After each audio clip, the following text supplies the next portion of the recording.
Drowning in a sea of unassigned tasks.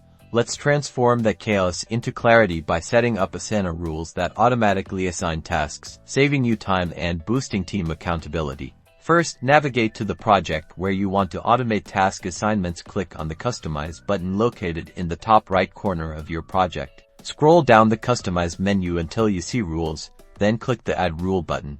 You'll now see Asana's rule templates. To create a rule that assigns tasks, either choose a pre-made template like Assign Tasks when they are added to a specific section, or start from scratch by clicking Create Custom Rule.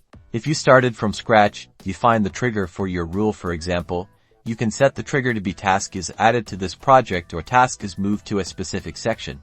Next, define the action. Select Assign Task. Now, specify who the task should be assigned to. You can assign it to a specific person, or even assign the task to the person who triggered the action, like the person who moved it to a specific section.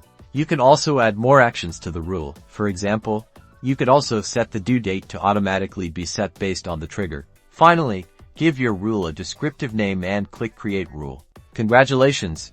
You've just created an Asana rule that will automatically assign tasks. This simple automation will streamline your workflow, ensuring everyone knows their responsibilities and that projects stay on track.